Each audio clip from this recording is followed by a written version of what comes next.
A fighting fury, we're from Tigerland. In any weather you will see us with a grin, risking head and skin. If we're behind, then never mind, we'll fight and win, for we're from Tigerland. We never weaken till the final siren's gone.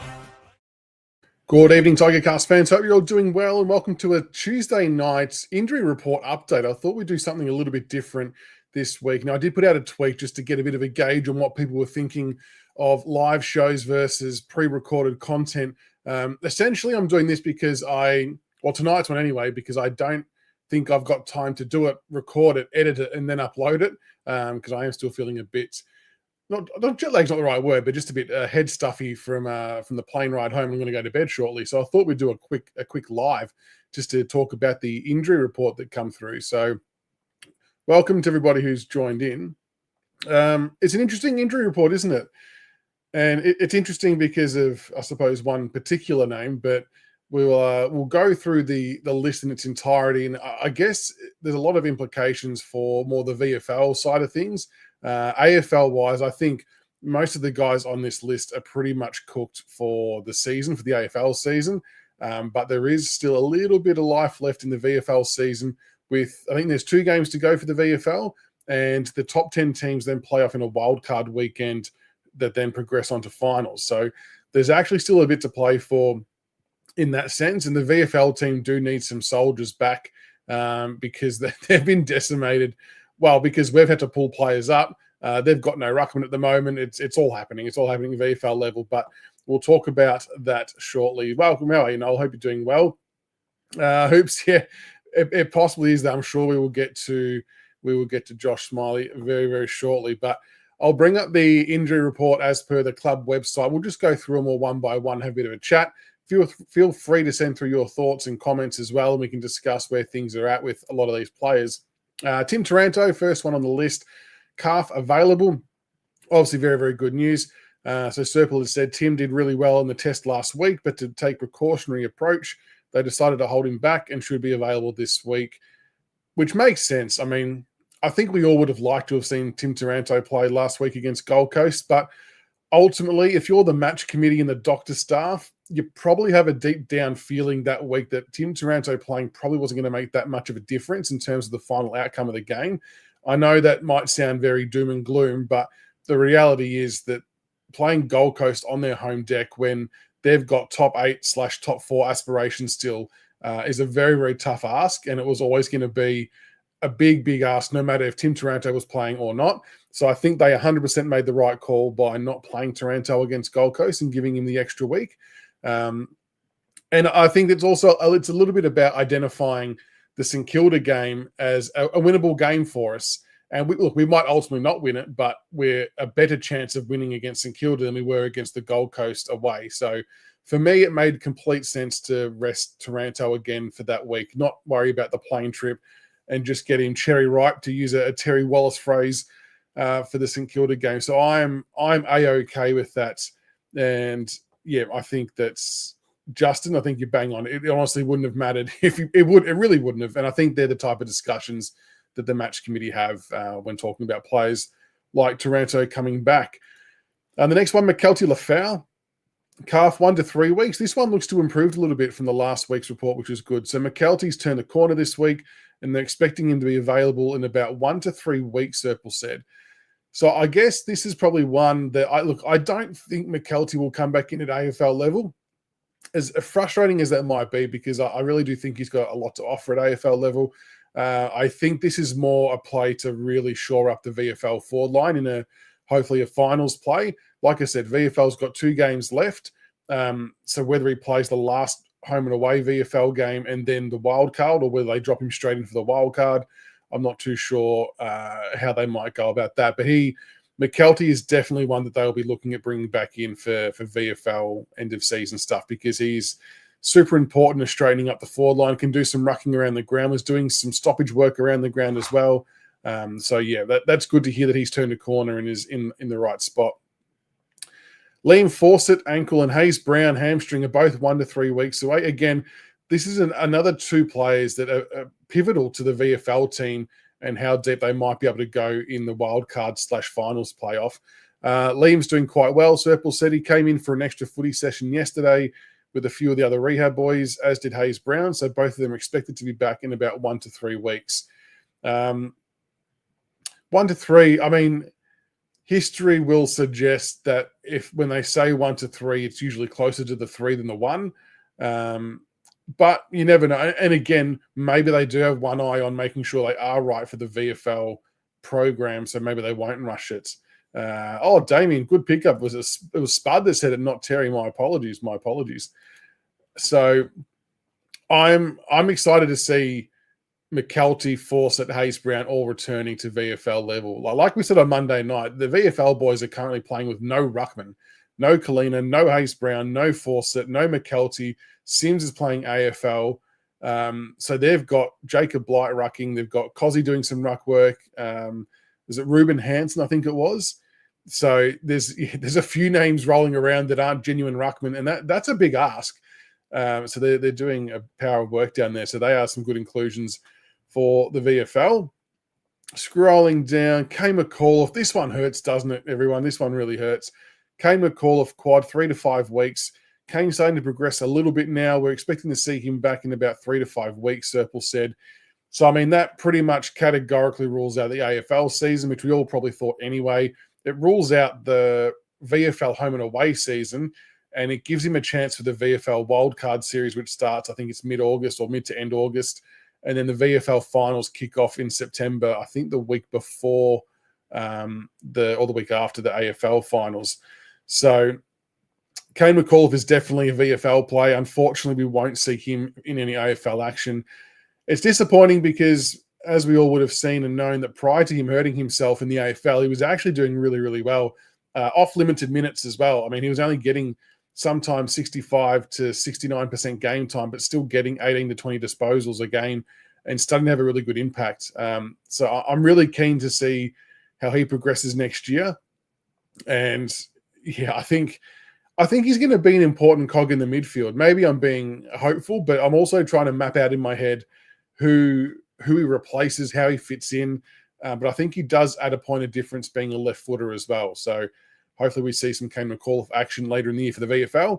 Campbell Gray, knee, 3 to 5 weeks. Campbell Gray should start some change of direction work this week, and hopefully we will see him out there doing a little bit more footy next week and returning to play in about 3 to 5 weeks. Again, I guess the frustrating part with Campbell Gray and Kane McAuliffe is both of them had gone through all of the first bout of rehab and recovery and whatnot, and they re-injured on the death knock, on the verge of playing footy again. I think McAuliffe might have even played in a scratch match of some kind, about a half or a quarter, and they've re-injured as they've hit the end of the first lot of weeks they were meant to be sidelined. So that was really frustrating for both of them. But again, Campbell Gray is going to be a huge addition to the VFL backline when he comes back in. So again, ruled out for AFL, ruled out for the last 2 home and away games from VFL according to that timeline, and he will be a wild card / VFL finals play.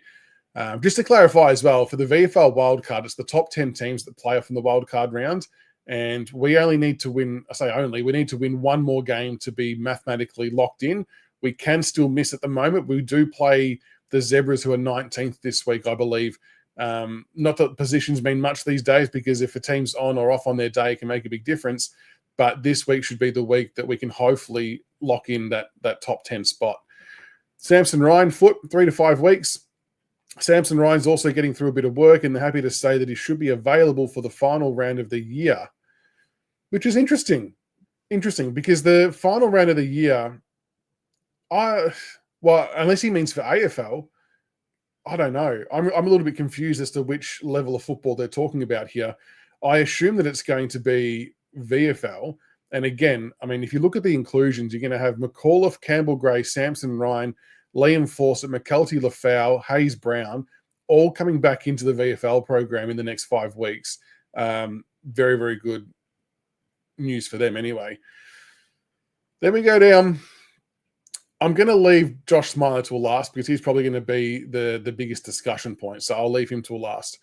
Jonty Fall, MCL, season, shit news. I mean, good news in the sense that it was only MCL. Shit news that Jonty was starting to find some rhythm and starting to find some reasonably good form, and then this happens. But it was an unfortunate act for Jonty. He had a great stint. Obviously, scans early in the week confirmed it was a high-grade medial collateral ligament, so that's his season done. The good news is from that is there's no surgery required for that type of injury. It just heals on its own, so he'll have to stay off his feet for a bit of time while that heals. But he was looking okay, even though, I mean, he probably should have been paid that mark where he actually hurt himself, to be honest. So, look, he played about, 14 or 15 games in a row, so a pretty big stint from Jonty Fall, and he will have learned a hell of a lot from this year. We know that he's a very likely type, and we look forward to seeing him get himself right and ready to go for pre-season in November. And then Thompson Dow, patella season. So Dow's turned the corner a little bit, but just because of the time frame, they're now putting a line through him in terms of not making a comeback this year at any level of football, which is really unfortunate for Thompson Dow. I thought he had a really solid year this year at AFL level, a really good role player, proved to be a really good backup player as well. And it's going to be really interesting to see what happens with him on the back of there being no contract in front of him at the moment. Really bad timing. And I mean, you don't like to see players delisted after they've been injured. And maybe he was going to be anyway. Maybe he won't. I actually still hope they offer him a 1-year contract, to be honest. And I'm not at all suggesting he'll play best 22 all of next year, but you still need good foot soldiers who can come in and out of the side as required to do a role if other injuries occur or suspensions or whatever it might be. So that would be my rationale behind keeping Thompson Dow, because he actually, and I agree with you, John, a big loss in the sense that he finally found his role. Like last year, he was having to play as a number one midfielder, which he's clearly not. And that's no slight on him. That's just people have got different abilities. But this year, with the midfield back on board, he was able to play his extractor role really well and feed it out to the players that needed the ball in their hands. And those players actually add value to your team. So I agree. I think he was doing quite well. So yeah, about 6 to 8 weeks. It'll be for the MCL. Yeah, that's roughly what it will be. So he'll be probably off his feet for almost all of that. Now there's no need to get back into it. Like he can kind of put his feet up, I guess, and let it recover properly. So there won't be any need to have to push his recovery in this instance for Jonty Fall. But yeah, terrible timing. But I mean, look, the silver lining in some ways is you've got Harry Armstrong, who obviously came back last week, kicked a goal. So he kind of, I guess we were all thinking at one point in time, were they going to rest Jonty Fall to put Harry Armstrong back in? And this has now kind of happened anyway, that it's kind of forced the decision. I agree, John. I thought Dow, as the year got on, I thought he found a lot more confidence in his body, and he was cracking hard. I agree 100%. And Icebreaker, agree completely. And I think along the journey, some people have, it almost feels like some people think we need to only just sign A graders to your side, and that's just not the reality. Like you don't just have a team full of 22 A+ players. You do need your Thompson Dows who play their role to enable the A graders to do their thing at a higher level. And he started to find his feet really, really well. So yeah, I'm with you, all of you. I want Thompson Dow to get another year. I think he deserves it. Okay, so we'll get stuck into the Josh Smiley one, because that's undoubtedly the one that everyone's a little bit confused over and is the biggest talking point. So Josh Smiley, conditioning TBC. Unfortunately for Smiley, he didn't quite get through training last week, Serpil said. He's still pulling up a little sore, and as it turns out, he succumbed to the virus that's going through the club at the moment, so he hasn't been able to get through training fully for the last week or so. We aren't interested in pushing him at this stage of the year, and we will continue to work with him over the next little while and try and increase his footy loads where possible and make sure we are doing the right thing by him for the long term. So there's a lot to unpack there. I will say straight off, I'm doing this video mindful and knowing that the club do know and watch what we do.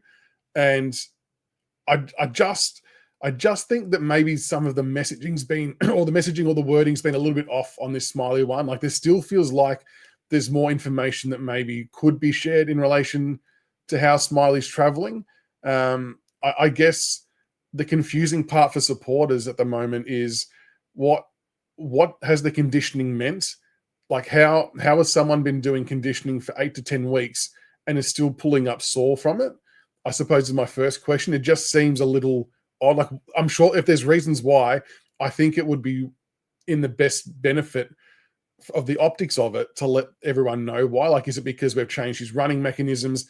Like when someone starts the gym for the first time, you get soreness a lot over the first few weeks when you start doing something differently. Is it something to do with that? Like I said, there might be something really straightforward and simple in a way to answer it, but by just having TBC or 1 to 2 weeks for the last 3 to 5 weeks, I don't think it does him or the club any favors in terms of it allows people to speculate and add fuel to a fire that maybe doesn't need to be lit.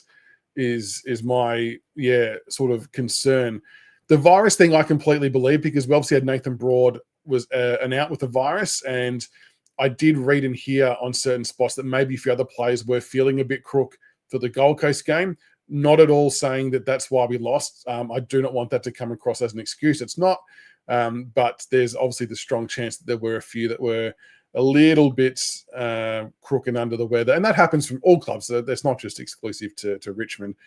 But I think Smiley, they mentioned, copped a virus a few weeks ago as well. So he's copped it bad twice. But I guess from a supporter point of view, we just want to see the kid happy, healthy, and playing, right? That's all we ultimately want. And if we're taking the conservative approach and it's going to be a next year thing, then so be it. I think everyone would be okay with that. I just feel like there hasn't been full transparency about what's going on, what's causing the soreness. And maybe the viewers, the club don't owe us that type of reason, potentially, and that might be true. But I just think it would help squash a few things that are maybe starting to surface that don't need to, would be, where I'm kind of at with that. And look, maybe he does squeeze in a VFL game at the end of the year. I think that would be wonderful if he did. And we can clearly see from all the images and stuff that the club put out that he has slimmed down. He's been training reasonably well from all the things we've read and heard, but just hasn't been able to get through a full session for whatever the reasons might be. And I can sense the frustration in a lot of people's posts and messages and voicemails and stuff like that. But I don't know. I just think there's a bit more information that can be shared. No, I don't think Smiley will request a trade. I'm still backing this pick in 100%. The one thing I still want to make sure we all keep understanding, and I'm not trying to make excuses for the club or anything like that because they can fight their own battles with this type of stuff. It's on them to provide the info, I guess. But he's still a big boy, right? You got to remember, I can't remember the last time we had a 195 plus centimeter player come through the door as a midfielder. It doesn't happen very often. I don't know who the last one would have been for us.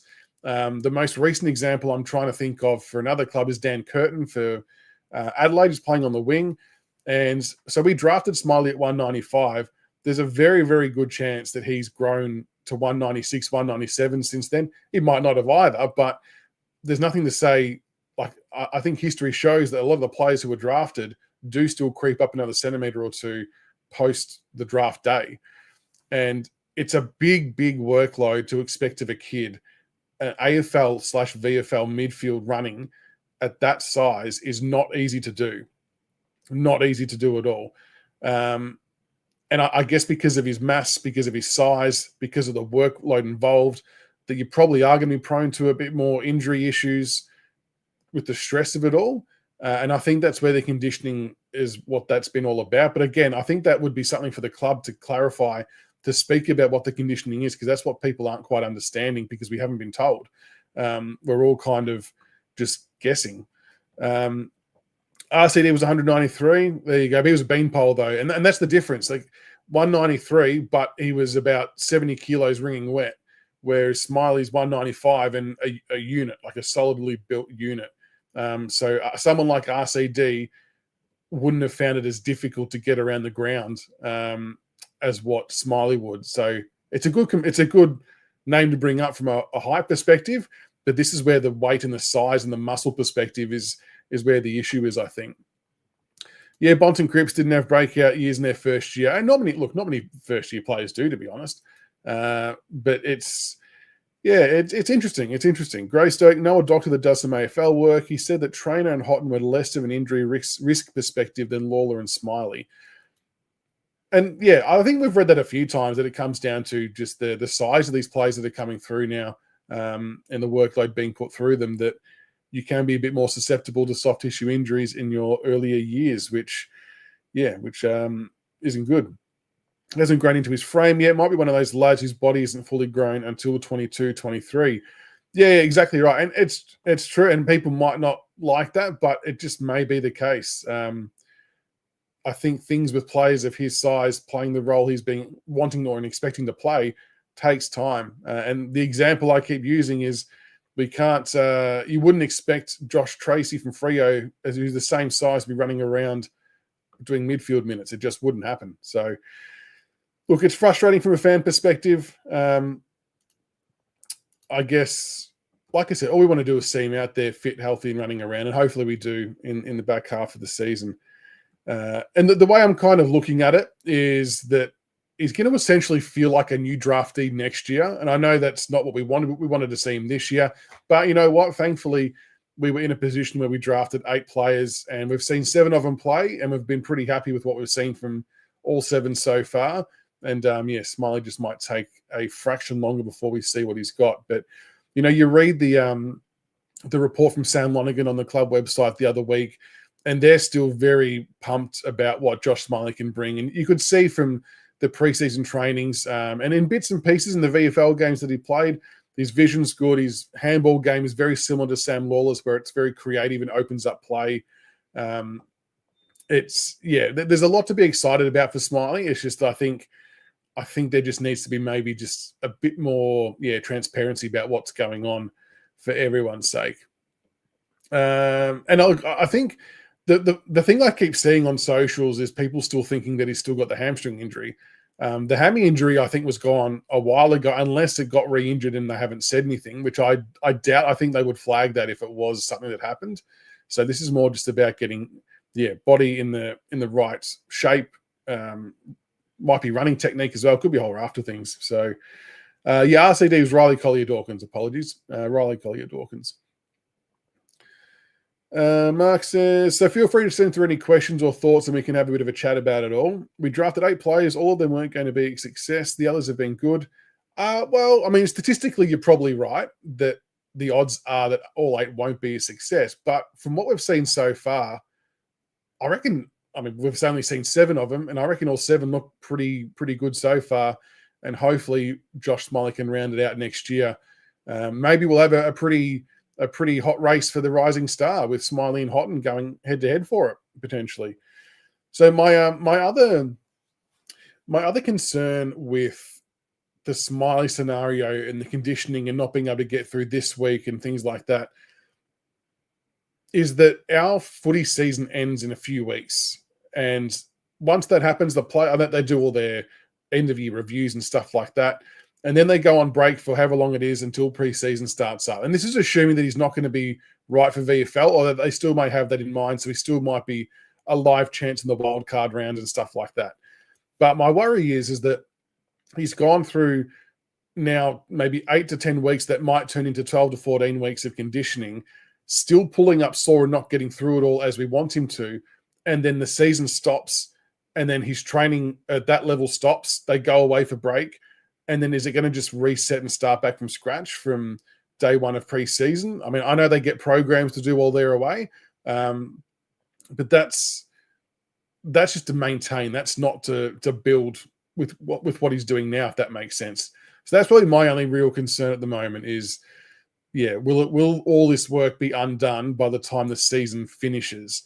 But look, maybe they've still got views that he can play a couple of EFL games, whether it's in finals or wild card, which would be good. It'd be great to see him out there because he's got something to add. So I'm all for it. I'm all for it. Icebreaker, is it worth trialing him in a new position? Play him as mid-forward with limited midfield minutes. Look, I think realistically, no matter when he came in, whether he played football at AFL level 10 weeks ago, 10 weeks from now, whatever it might have been, same as Lawler, it was never going to be fully fledged midfield minutes. I know long-term that's where we all see him playing, but it was always going to be similar to Lawler, a large percentage of game time up forward, or maybe even half back. I think I floated that a little while ago. And then a small percentage in the midfield. Not to mention that, take Josh Smiley out of it, we already have seen with our own eyes that we don't like to roll different players through the midfield. Until last week, we did see it, so credit where it's due. But it's not something we've typically done. So his midfield minutes would have been very limited anyway at AFL level, but they would have been, I would say, substantially higher at VFL level. So that's like what Sonzi had. And obviously Taj Houghton did some big minutes in VFL midfield as well before he got called up. So I guess that I wouldn't be too concerned about him not being able to do midfield fully blown at AFL level, because that wouldn't be the expectation just yet. I still haven't worked out in my own mind where his secondary position is, though. I'm guessing it's going to be forward, but I really don't know what that looks like. The Conservative, no mention of Alga. Yeah, there wasn't, was there, Phil? That's a good call. And they didn't mention Broad either in terms of recovering from the illness. I assume both things have happened. I think it was Alga's concussion on the Wednesday last week, if memory serves correctly. But yeah, hopefully he's back available for selection. I'm not sure whether he'll make it back into the AFL side or whether he goes back to VFL, but he'll be floating somewhere in between as soon as he's right to play. I'll be really interested in Tom de Koning. Look, I don't categorically know the answer, Solar, but what I'll do is I'll tell you the information that was written on, I think it was on Punt Road End. And I'm sort of, I haven't got it up on my screen, but from what I had read from other comments who were reading it, was that potentially the St Kilda and TDK stuff has maybe cooled a little bit. My theory or speculation on that part would be because of Wanganeen Malira. They're wanting to keep him, and he's going to cost a shitload to keep, and rightfully so. The kid's a gun, and I'm scared of what he's going to do to us this weekend. And yeah, maybe that opens the door for some discussions to be had. I remember it was either Grock or Tiggs did say a long, long time ago that even though the race was seemingly done and dusted to St Kilda, that we were still keeping an eye on the situation, which doesn't mean a lot, I guess. It just means that we were keeping an ear to the ground in case something changed, and maybe something has changed. I'm not sure. There's still a lot of other people out there that are adamant it's St Kilda. For what it's worth, I still think it's St Kilda as well. But I'm glad as well that we're still, if there is interest to be shown, I'm glad we're still expressing interest and trying to find improvements in the team. And I think if we were to actually be a suitor for Tom de Koning, I don't think it could be at the price tag St Kilda are willing to pay. I think that's a pretty large price tag. It would have to be a decent amount. But look, if it was something like 1.2 or 1.3, I personally wouldn't be too against it. I know there'll be a lot of you out there that would be against it, and that's okay too. I guess my theory is that Nank's getting towards the end of his career. A lot of people will say, why don't we just draft Duff Tytler? You could, but you're going to be waiting until he gets to de Koning's current age before he becomes any good and being able to be used as the number one ruck. The other argument would be that there's a lot of people out there who would argue that you don't need an A-grade ruckman to win premierships, and there's definitely something in that. It's one of those much maligned positions that if you've got a good enough midfield, you can kind of break even and still get games on your terms. And I get that too. It's a discussion we have a lot. But look, de Koning, so the way I look at de Koning impacting our team, if he was to come across for whatever reason, he and Tom Sims, I think, would be a good 1-2 ruck/forward combo. I really do think that when de Koning was number one rucking for Carlton this year and parts of last year, that he was easily in the top 3 or 4 ruckmen in the competition. And his stats prove that, and that was consistently week in, week out.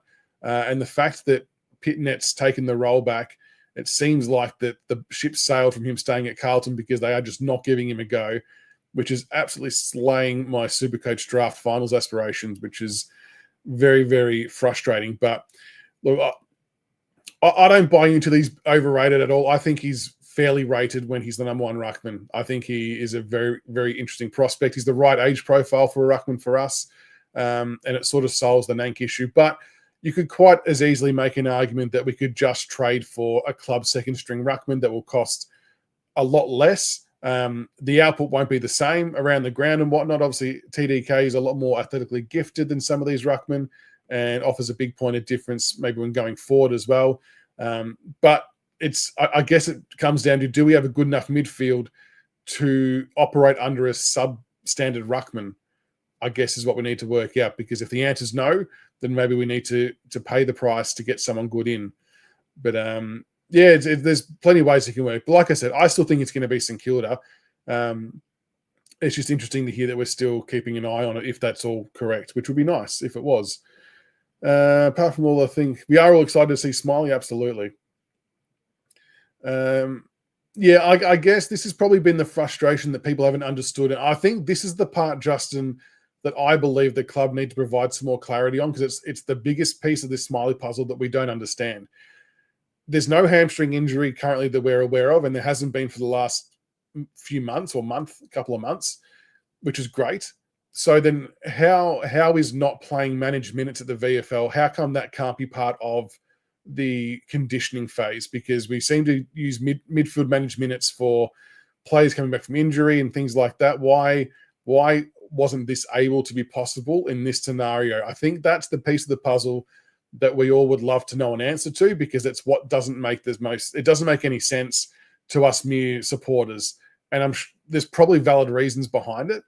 I think it would be in their best interest to maybe explain why they haven't been able to do that, because it seems to defy logic a little bit. John, playing trainer on the wing when he hasn't got the tank, do you think it was a bad move? He looks burnt out. I really liked the move. I agree that he looks a bit tired, and I think Uze said he had a hip issue as well, that he hasn't been able to. They haven't been able to rest him because we've got no players to pick from. So that's really unfortunate in that space. I think, look, normally I would say try and keep these kids in the same position from a learning perspective. But Luke Trainer's got such a good footy IQ that if there was a player you were going to do it to in his first year, he's the one that can handle it. He's a smart footballer. He's played wing before. And I think it was important as well not to rock the ship too much of our defensive six. I think it was pretty well settled and operating really well. And as we all know, it's kept us in games and kept margins reduced. So I don't think upsetting the apple cart would have been wise. So I'm okay with Luke Trainer playing on the wing. Will he play better as a defender? Probably, but he's learning something different. I still think he could be a wingman long term if we wanted him to be.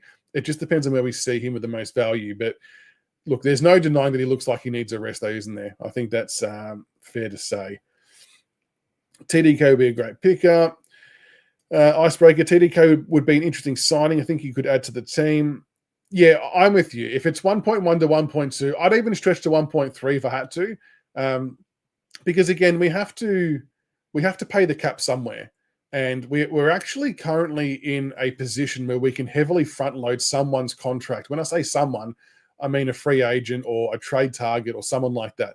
We can heavily front load it to get them across and then smooth it out in the back end when all these youngsters are going to start performing better and demanding more money. So the one thing I take comfort in is our crew that are on board for doing contracts and stuff like that, I think is some of the best in the business.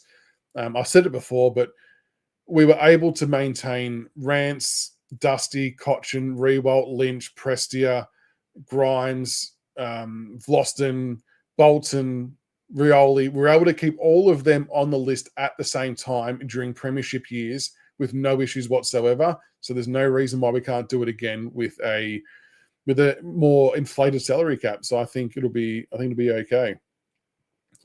No, I would not draft CDT if we got De Koning. No. If we were to somehow get Tom De Koning, I think that would just automatically mean 2 midfielders that you would use for the draft picks. Is that going to happen, Josh? 5 on the bench next year? Are they actually going to do that? The other one that's interesting too is the last touch rule.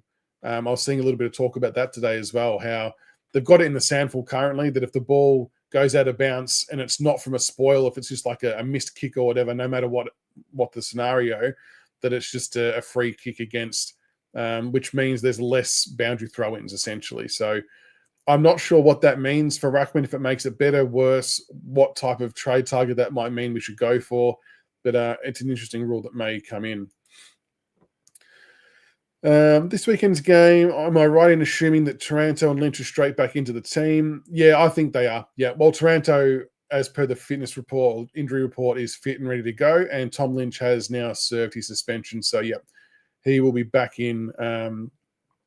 I'll try and do a show tomorrow night with Tiggs in regards to the team selections that we're going to try and go with.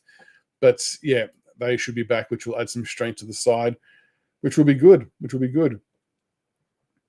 Yeah, Port, it's a very good point, Rat Bag. Port have a second string ruckman they aren't using. I mean, we made out like bandits with that, didn't we, really, that deal with Soldo? I feel bad for the bloke because he's gone there on the promise, I'm assuming, of being the number one ruck. And now there's probably 2 players ahead of him. So he's actually probably third in line. I'm not sure if he is injured at the moment. But yeah, they've got Sweet and is it Visnetti? I can't remember how to say his name, but he seems to be even more in favour than Soldo. I really like Soldo. I actually thought he was okay. TDK disposal efficiency is average. Hey, he'll fit in well then. He'll fit in well. Now look, I'm not too hung up on that for a ruckman, to be honest. As long as he can get around the ground, take marks, and dish off handballs, I'm not too phased if he's not kicking it too much. But he can go forward at least as well and have some shots at goal, which hopefully we can start kicking. Yeah, exactly right, Jones Racing. He's been listed as 1 to 3 weeks for a 6+ now. People see that and cotton onto that and then start asking questions. And that's what I mean by having a bit more transparency would be good around that stuff, because by not having more transparency, it leads to speculation, and no one needs or wants that. I'm not sure. I don't know. I know what you mean, Nathaniel. I know what you mean. I don't know if I would feel the same. I guess if he's just basing it off what's presented to him at the point in time, I think the amount of weeks keep being correct, but I think the way it gets put across could be different, more so in Smiley's case. Like, I don't know. If it was always going to be 6-7 weeks, just say it from the start. Not sure. I think they're trying to massage it rather than, maybe that's still lying. I'm not sure. I still think there needs to be some more transparency, like I said, nonetheless. I think you can sense the frustration with the supporter base. And the fact they went to the length to make its own specific post about Josh Smiley was great. It was good to see some imagery and footage of him, but I think that shows that they're picking up the vibes as well, that people aren't quite buying what's being sold and they're wanting a few more answers and a bit more information about it. What other questions we got? St Kilda regret offering. I know. I was having a laugh about this today, Solar. Now, I obviously don't know too much about St Kilda's salary cap arrangements at the moment, but they are now offering some massive coin for decoding, and they're going to have to offer probably even more money to keep Nasiah. And yeah, they could be in a world of hurt if both of those things happen. It feels like something might have to give. Maybe they've got the room to do it. I don't know, but it's a lot to commit to 2 players. I think you can do big numbers like that for 1, but yeah, it's interesting. It's interesting. Yeah, it's an interesting question, Josh. Has Ben Serple been a good get? Our injury list is almost as big as last year, but he's magically been able to get Taranto, Hopper, and Prestia on the park the most. Yeah, it's a tricky one. I think he's been good. I think the reality is that every club has injury lists, and they're all quite large. I think as well we need to remember that often with with new draftees, they are often a bit more susceptible to injuries because of the workload shift, the body changes and things like that. It's not uncommon for it to happen. It doesn't always happen, but it's not uncommon. But to your point, I think at the start of the year, if we were all going to have, I suppose, thoughts on the player that we were keeping an eye on the most, it's probably going to be your Prestia, Taranto, Hopper, and even Lynch. So Lynch is missing games because of suspension primarily, and Prestia, since he's come back, hasn't missed a beat. So I think that's a huge tick, really, to be able to keep those guys in the park. And Hopper, as we've all seen, Hopper's probably had one of his career best years, arguably, running across the ground well, getting through the games really well. I think that's been a huge job. And it's no secret it's a very different program to what our guys were used to. We heard about all that in the preseason. And I think what I'm hoping that we'll see more benefits from this in the second preseason, the third preseason, and so on. Because I feel like once you get into the season, there's not much you can do in season to change things. It's all about your prep, in the preseason leading up to the season.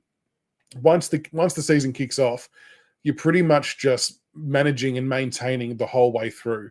We'll have to see what happens in that space for next year. Is Lynch going to Sydney? Not that I'm aware of. The last I heard is that he was close to putting pen to paper for 1 year with us, but I'm not sure if things change. Has anyone heard anything there? I was always of the belief he was staying, which I think is important, might I add. If TDK didn't cost $1 gazillion, I'd be interested. Yeah, look, I wouldn't be paying the 1.7, but I'd be happy to do 1.1, 1.2 to 1.3. I think as well, with the way the salary cap goes up, as silly as this might sound, $1 million will almost be only just above average for a wage for a fairly good player soon, if it's not already. So it won't be as much money from the cap as what it might feel like. I'm talking about the 1.1 to 1.3. 1.7 is still a huge amount. And I don't think we would be willing to do that. And look, like I said, it's probably still going to be St Kilda. So I know we're all just speaking in hypotheticals, but I enjoy the thought process and working out what might or might not be possible and how that works for us. Damien's gone with Messiah will be at Port next year. Butters will be at the Doggies. They'll be two very, very good gets for their respective clubs, won't they? Everyone would love to have a Messiah and a Zach Butters in their side. Both very, very good players. Quite possibly, CJ. Quite possibly. And I think what your comment there, I think, ties back into body shape, size, workload, trying to reduce the stress going through the muscles, bones, joints, etc. I think it all kind of correlates in one way or another. And it's just working it out. And yeah, we as a club may not have dealt with someone of his size as a midfielder before, so we might be learning a bit ourselves, I guess. So that's why I'm not too stressed yet. I would just like a bit more clarity on some of the things that have been happening. No, I don't have any information on the top line that other clubs may be keen on.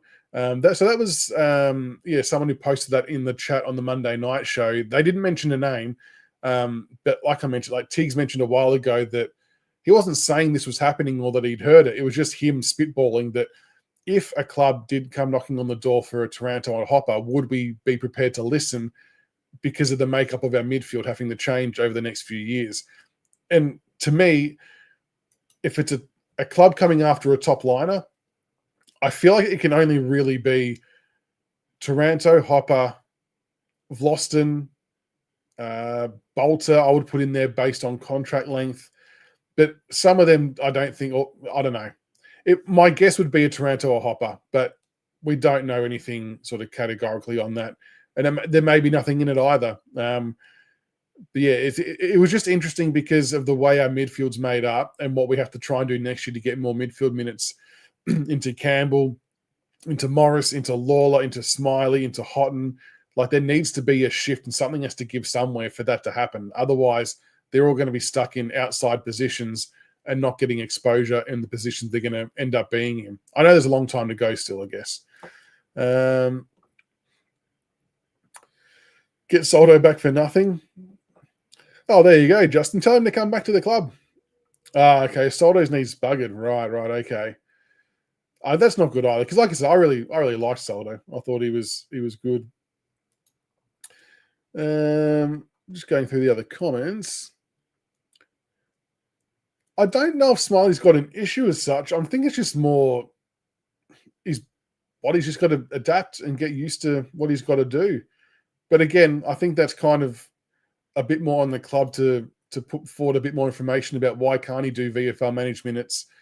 What was the conditioning all about? Like, as I said, the club probably don't feel we need to know that stuff, or they don't owe us that information. They might be right, but I think it might be in their best interest to share something a bit more in that space if they are in position to do so.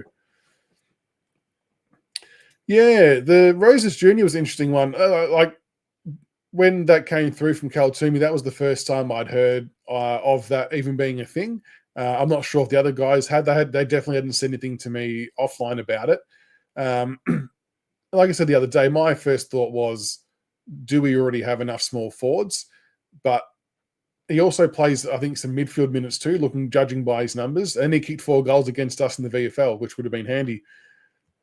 So I think if we can get him, it'd be for minimal. It wouldn't cost us a great deal. And maybe that then means that other players like Morris and Campbell can push higher up the ground and he can kind of slot in to where they were. So that it could open up some options there. Yeah, I found this an exciting prospect too, John. The Sims/TDK combo, if it was able to be put together, I think would be a really interesting one to watch. They're both very mobile, very athletic, can take marks, can obviously then both play forward and kick goals.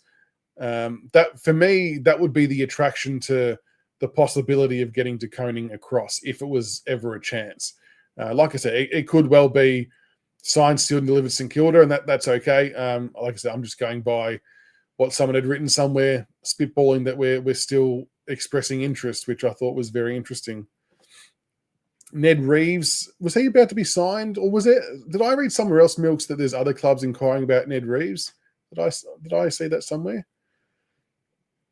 I'm not sure. Yeah, Caleb Smith's an interesting one. I mean, I don't think he's left the club, but I get your point that we haven't really heard anything about him. He's not played, but he's not, on the injury list either. If anyone knows anything there, let us know. But yeah, I hadn't seen anything on him either. Could Lynch be ruck? No, I don't think so. He's just not mobile enough. The only rucking I can see Lynch doing is forward 50 stoppage. But even then, we saw Harry Armstrong doing that in pre-season against West Coast. I know it's only a pre-season game. I doubt very much that Lynch would go anywhere near that.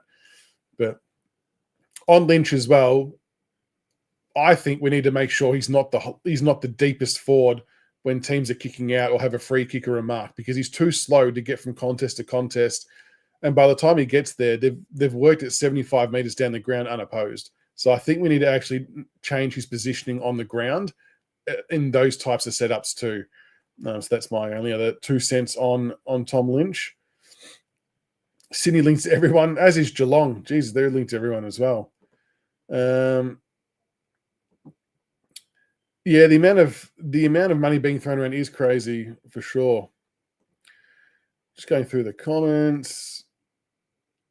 Did Flounders end up re-signing? I haven't heard or saw that he has. That's not to say it didn't happen. It may not have just been something that come across my my Twitter feed. Does anyone know? Has Flounders re-signed at all? I'm not too sure.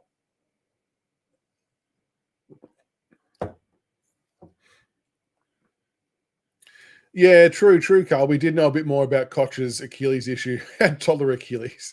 I guess clubs want to handle stuff differently.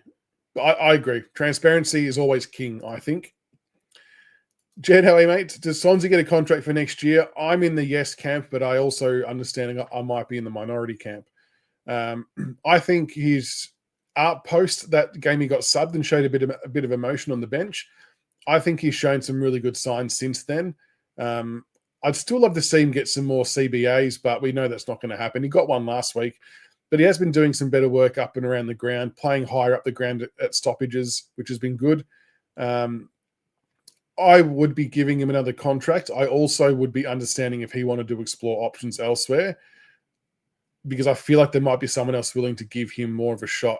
But yeah, I'd still be keen to see how it goes, because his disposal's good.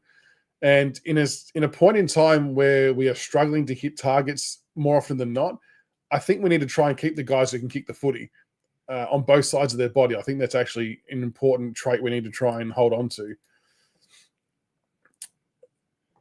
Nah, we're not moving on, Juno. Geez, you've gone way early on that. Move on way early. Let's reassess that in about 4 or 5 years, I reckon.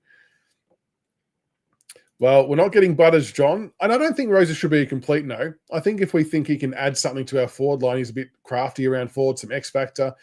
And if he can play a domino effect to release other players up the ground and it costs us next to nothing, could be worth a shout. Could be worth a shout. Yeah, the role of a ruckman could be very different. It could be very different. If they remove the bounce nominations and not waiting, well, it will impact him if it becomes a bit more chaotic. Like if they're not waiting for nominations, that kind of gives him a few seconds rest, and it might not seem a lot, but if you compound that over the course of a game, it adds up for him and other ruckmen. So he might, I don't know. The ruck part of our team is what worries me for the next coming years. We don't have a real solution at the moment. Midfield time. Just going to pick up. Yeah, this is an interesting one, Jeff, as well. Harry Scott, we mentioned him on Monday night. He's had a really good month of football for the VFL, hasn't he? And I would assume that he's on a lot of teams' radars in some capacity. We obviously don't have any extra live picks currently to take him in the national draft. So it would have to be, I guess, the preseason draft or the mid-season draft, whatever else there might be. But he's definitely doing some nice things and putting his hand up to be picked up from someone. I'll be shocked if he doesn't get looked at. We just seem to be a bit of a breeding ground, don't we? Lynch at centre-half forward. Possible. I think this is where I'm probably going to sound contradicting and confusing. I think as a position when we've got the ball, I think I would rather Lynch deeper because I think we need to have a more mobile centre-half forward like your Harry Armstrong or Jonty Fall, where they can actually get up and down the ground really easily and flow nicely. I would rather Lynch the deepest forward when we're attacking with the ball. But when the ball's, and I know this may not work all the time, but when there's a behind kicked or when the opposition take a mark deep in defence or a free kick's given from a stoppage deep in defence, deep in our forward line, I don't want Lynch to be the player on the mark trying to cut off exit lanes. He's just not quick enough. He needs to then drop back and be a kick down the line, essentially. I'm not sure how that works and if it even does work, but that's just what I would like to see because I think we give up too much easy ground when he's trying to cut off players exiting defensive 50. It just doesn't work. Cooper Harvey. I haven't seen much of him play. How has he been? Has he been all right? Well, Tubby, yeah, this is interesting with Goodwin. I mean, a lot of people were tweeting me today asking if Uze should be on guard, but will they come after him? I don't think they'll come after Uze. I think Melbourne have a really big decision to make. I reckon they've either got to go full gut and rebuild like what we did, and that might mean breaking up your Petrarca, Viney, Oliver. I think they're going to have to keep Max gone. But that midfield, I reckon they have to bust it open and just get some picks in, but it's not a good draft to do it, and they're about to enter a compromised era. So it's actually not really good timing for them. But if they want to keep those players together, I think they'll go an experienced coach. But I think you would definitely, to your actual point, I think you would try and shake a tree or two, see what can come loose from Melbourne. Why not? If they're showing a little bit of instability, then why not ask the question? Yeah, Melksham to kick some goals. Yeah, that would be nice. I saw this mentioned today, actually. Goodwin assistant to Uze. I don't know. The other one I've seen floated as well was Ken Hinkley doing like almost like a director of coaching type role. I think I'd be open to both. That my only gripe with doing these types of things is there's always then that cloud hanging over the head of the coach that you've got a experienced senior coach waiting behind you to knife you. That's always the perception that comes across whenever you have one of these recently out of the game coaches as a director of coaching or an assistant. And I don't know if Uze needs or wants that additional pressure because it then becomes a really easy out for supporters, for media, for everyone to say, oh, well, Uze's lost 5 games in a row now. Give him the ass, get Goodwin in. We don't need that kind of shit happening. If you could guarantee that kind of stuff wouldn't be said, which we obviously can't, then it would be interesting to have a more senior head in there, like a Goodwin or a Hinkley. But it'd be interesting to see where Goody ends up. Sondy's definitely grown. Yeah, no, I think he's gotten a few more people on side for sure. Oh, there we go. Goodwin going to a Sydney club. Interesting. Who's there for something? Is that right? I didn't know that. His wife lived there. Yeah, I'm with you, RFC. I would try and somehow obtain Scott as well if we were able to.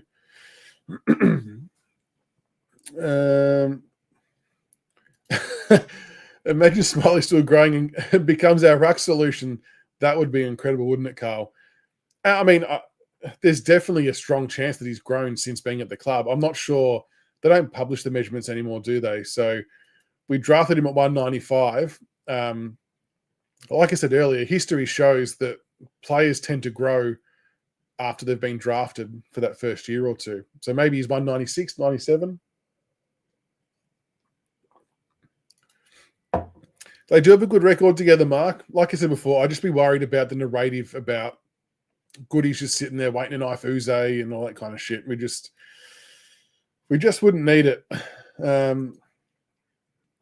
Yeah, I can understand the theory though for sure.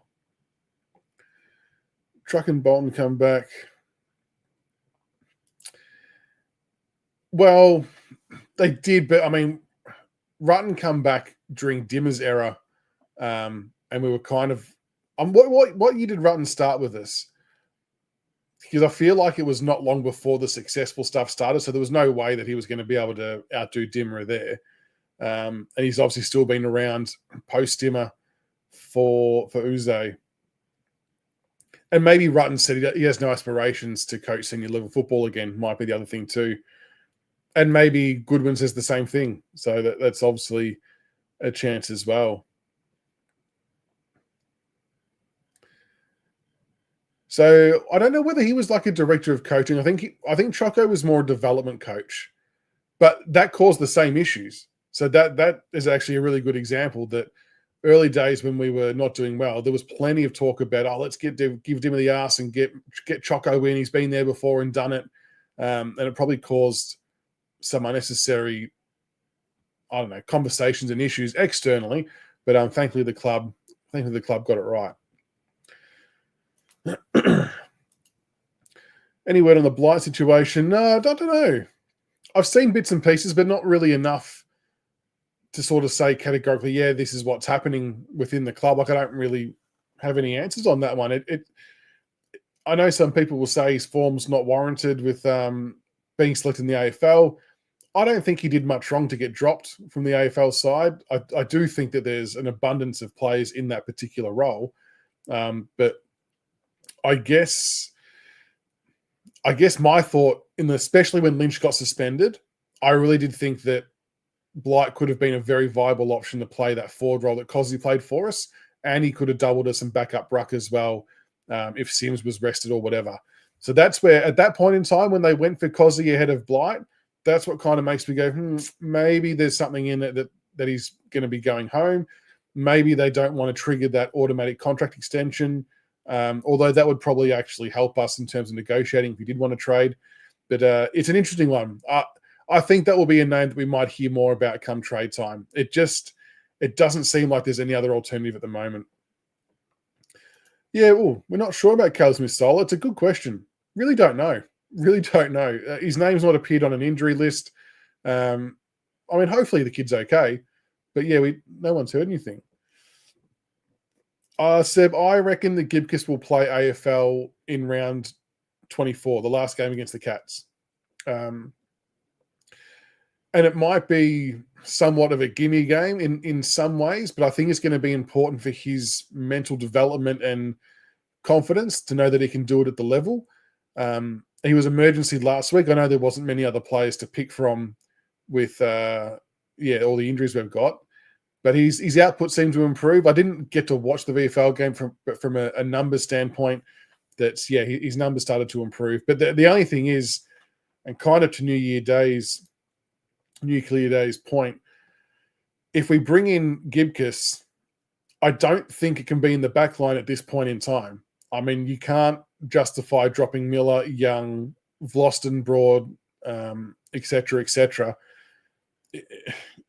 I've always said that I can see Gibcus playing forward, and it would be somewhat weird to see Bolter and Gibcus in the same side playing as forwards. Although, Tom Lynch comes back in this week, Bolter probably goes back. It's going to be interesting. Like, I know we're third last and we've got an injury list a mile long, but with the player types we've got coming back and who might be available in the last couple of weeks, there are a couple of selection headaches that we are going to have in the coming round. So it's going to be interesting to see what we do. But I'm all for Gibcus being forward.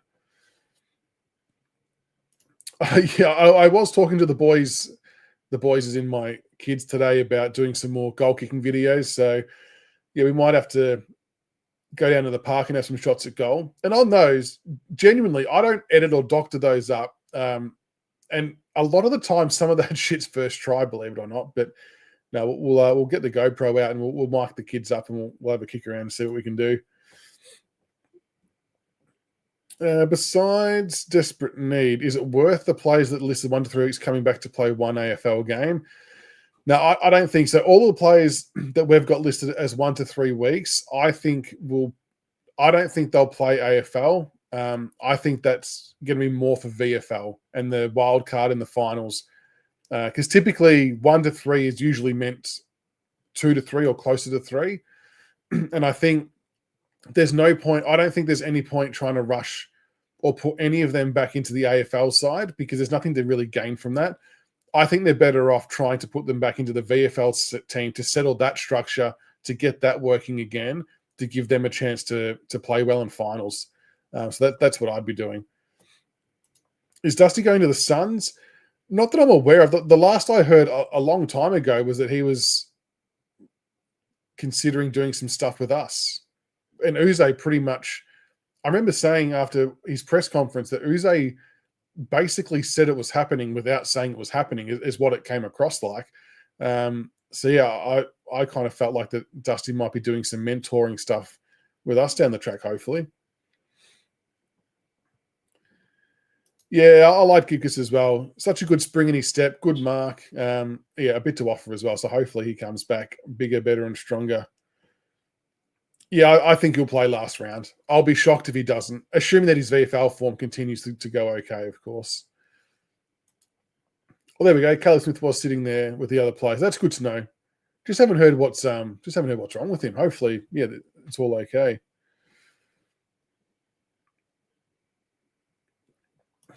Is that right? Surely Torrena didn't say that he wants to see Jezza kick 10. No, we definitely don't want that. That is a mildly scary prospect, though, coming into the last round, that Jeremy Cameron could be a live chance to kick his 100th goal. He's going to have to do a bit of work between now and then to be in that area. But yeah, to be chasing 100 goals in a home and away season would be huge. So I know they're talking about him like kicking it in the finals and whatnot. I don't think it's the same, is it? Surely it's always about kicking 100 in the home and away. Thoughts on the draft? I feel like I chop and change on this all the time.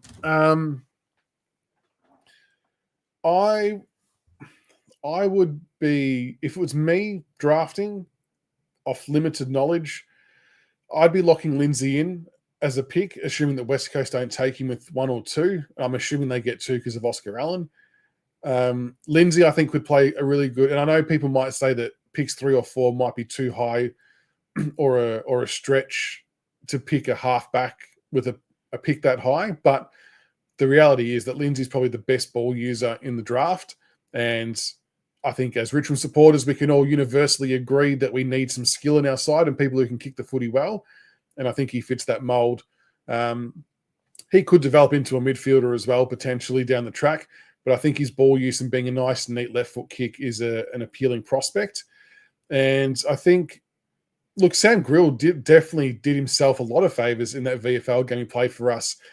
Glowing praises of Jake Batchelor, who wants him every week, essentially. So I know some people have questioned Grill's kicking and things like that, but I think you could pick apart every draftee's kicking, to be honest. I think sometimes as spectators, we expect too much of these young kids and their kicking ability with how young they are and the pressure they're under. So I try not to buy into that too much, unless it's like blatantly shithouse. But I don't think any of these top 10s are that bad overall. I think they're pretty good. So yeah, Dersman's another option. I I get worried that people are going to be deterred by his surname, but please don't be. I mean, the kid can play. I'm not sure what position he would fit in for with us.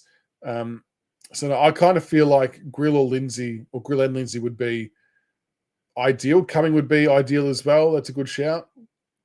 And I'd still be keeping a close eye on Hibbins Hargreaves as well. I know he didn't have an ideal chance, but he can turn games on its head. And I guess I would maybe look at him if we were to split picks and we ended up with like a mid-teen pick. I would consider Hibbins Hargreaves as well.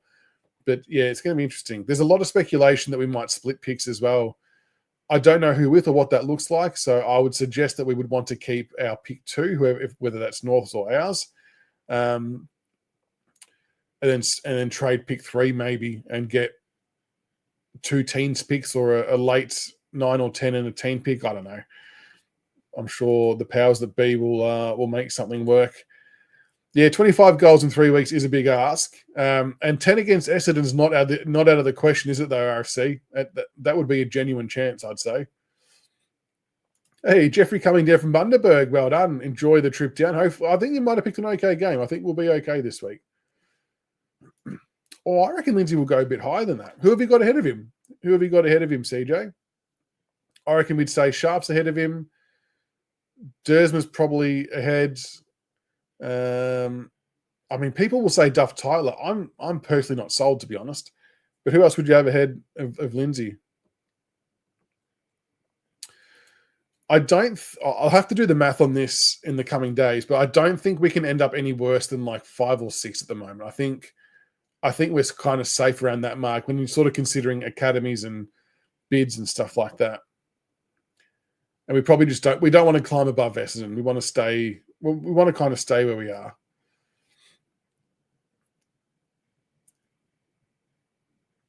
Oh, okay, interesting.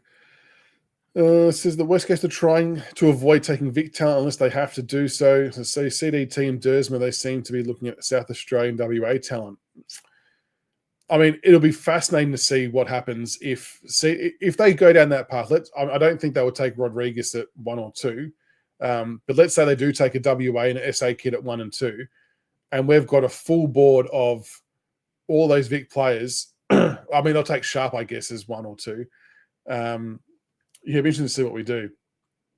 I really don't think we need Duff Tyler. I just don't think we do. Yeah, I know. Yeah, that is a surname to get concerned about. Damien, I think we might have to split off one of our picks to get players in. Take Lindsay at 3, might get Grillworth later. Yeah, and I mean, someone like a Blight or whatever could end up getting traded for a late pick. And depending on where Callaway goes, if it's after, it's like pick 50 something or rather, that you only need a list spot. You don't actually need the draft pick to take him because of the discounts applied for father-son. But look, Callaway's putting in some good performances again for Sturt. I know it's under 18s and not seniors, but his numbers and his form for Sturt this year has been pretty good. I was almost going to use the word incredible. It has been very good. I mean, it stacks up. I know you got some other guys who have gone on to play seniors now, which is obviously a really good step forward too. But from memory, I think Sturt seniors are doing quite well, and it's a very hard team to break into. But he's putting up some good numbers week in, week out, Louis Callaway, which is good. So hopefully we get to see him running around next year. CJ, we'll get picks 5 and 6. Oh, yeah, from our Gold Coast to get there to Academy Boys. West Coast have 2, then our 2. It's interesting.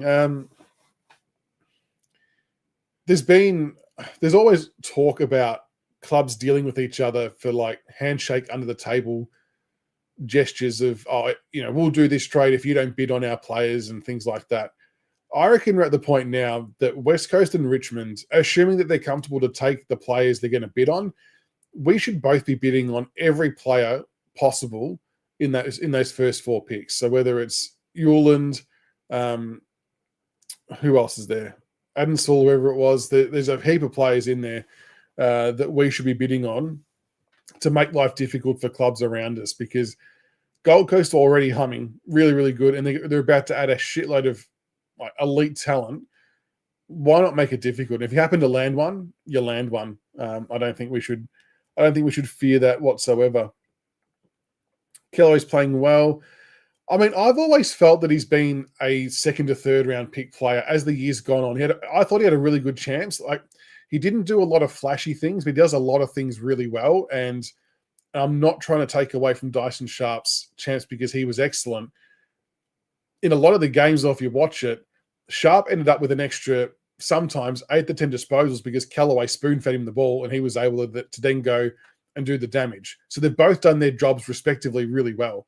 But the Sharp gets a lot more of the plaudits because he does the end part of it, which looks a lot sexier than what it looks like for Callaway extracting the ball to Sharp in the first place. But it definitely felt like that he knew what his role was within that side. He was playing as part of the first midfield group for SA, which was awesome.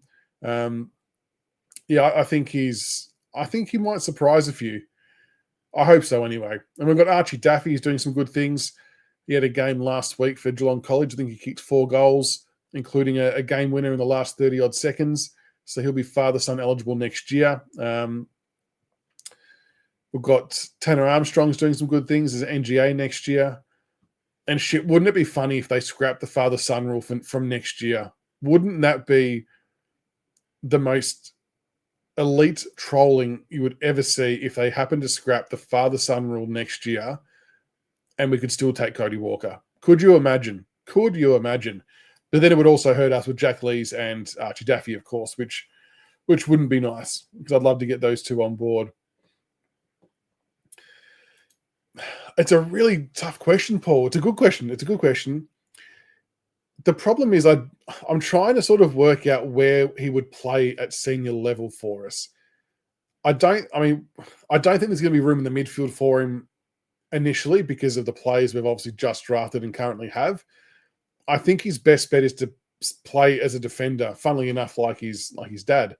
But whose role he takes, I'm not sure. I think for him next year, it'll be a decent chunk of VFL time, and then if an opportunity presents itself, he's got to make the most of it. He's got the tools. I just don't know where it all fits at AFL level, but hopefully he can extract that. And I'm looking forward to seeing what he can do, next year. All right, well, I think that might be, Daffy next year. Yep, he's going to be. He started to put himself on the map, young Archie, which was good. I'm enjoying seeing all of his updates. How tall? I'd be completely guessing about his height. I don't think he's overly tall. If I was guessing, I would say like a 182 to 185 centimeters, maybe a bit under. Yeah, exactly right. I think they have to, CJ. I think it would be like poor if West Coast and Richmond didn't bid on these players. They're gun players, and if they don't match it, you haven't lost out. You picked up a gun player, so I reckon you've got to roll the dice. I mean, I guess he ultimately could. It seems obviously extraordinarily unlikely, unless they bin the father-son from next year, which would be very amusing if they did that.